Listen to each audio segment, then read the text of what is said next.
We're just 1 week in, and 2012 is already looking like a strong year for marriage, with encouraging action in Washington, Colorado, and Maryland. The governor of Michigan revokes health care coverage for domestic partners, leaving families with no access to medical care, and a binational couple in San Francisco gets a 2-year reprieve, but their eventual fate may rest with whoever occupies the White House 2 years from now. I'm Matt Baum with the American Foundation for Equal Rights, and welcome to Marriage News Watch for January 9th, 2012. Remember the Republican debate when a soldier named Stephen Hill asked Rick Santorum about Don't Ask, Don't Tell? Well, this week I spoke to Stephen Hill and his husband, Josh Snyder, about their experience coming out in front of the world, what they thought of Rick's response, how their relationship's been affected by Don't Ask, Don't Tell, and we also got a little gun show. Here's a few highlights from our conversation. Stay tuned for the full interview coming out later this week.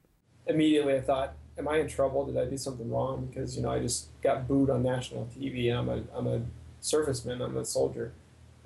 So that was the next thought. And then, of course, Rick Santorum's answer was the next string of emotions. And then after all that was done, I thought, oh my God, I just came out to 6 billion people.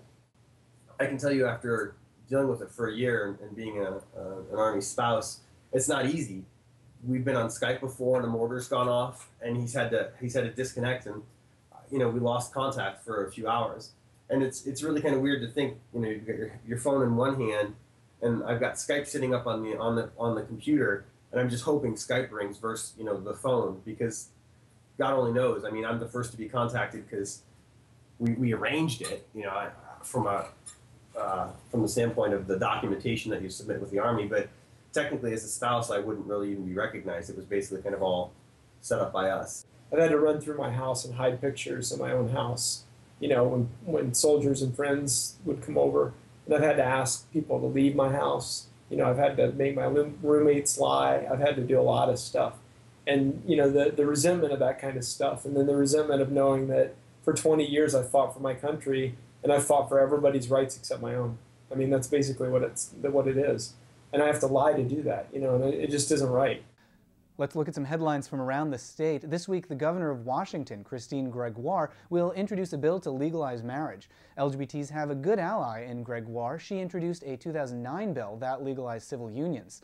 Getting from civil unions to marriage is going to be an uphill climb, since the bill will have to pass through a legislature that's proven skeptical towards marriage in the past. But with a recent survey showing that Washingtonians support marriage 54 to 35%, momentum is clearly on our side. The Washington legislative session starts this week and ends on March 8th. Maryland's legislative session is also slated to start this week, and lawmakers are expected to take up a revamped marriage bill. Although similar legislation has failed by a narrow margin in the past, this year the bill has a much larger coalition. Organizers on our side are duplicating much of the tactics that worked in New York last year, such as a strong commitment of support from the governor and broad exemptions for religious organizations that want to discriminate against LGBT couples.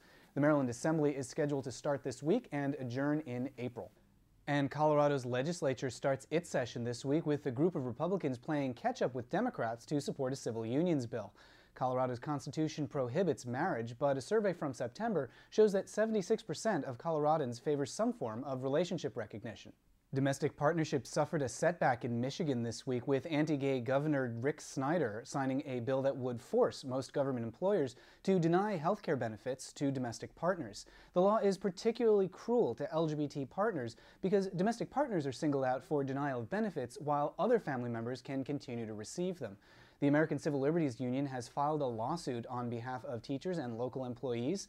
Among the named plaintiffs are domestic partners who desperately need their health coverage to continue. Those include Barbara Ramber, who could suffer blindness if she doesn't get medical care for her glaucoma, and Gerardo Escheri, whose high blood pressure and cholesterol pose an immediate health risk. There was a reprieve this week for Bradford Wells and Anthony John Mack, a San Francisco couple that was threatened with deportation. Despite being the primary caregiver for his ailing husband, the Immigration Service had threatened Mack with exile to his native Australia. This week, Senator Nancy Pelosi called the couple to inform them that deportation proceedings were being deferred for another 2 years. That's good news for now, but it wouldn't help the thousands of binational LGBT couples currently facing deportation. Of the current Republican frontrunners for president, all would be likely to undo the advances for LGBTs that have been made under the Obama administration. Those are the headlines. I'm Matt Baum at the American Foundation for Equal Rights. Visit AFER.org for more on the federal fight to win full marriage equality. And stay tuned for a big announcement this week about the national rollout of 8, Dustin Lance Black's new play about the Prop 8 trial. You can also visit marriagenewswatch.com to get breaking news and alerts, and remember to hit like to spread the word about marriage equality to your family and friends. We'll see you next week.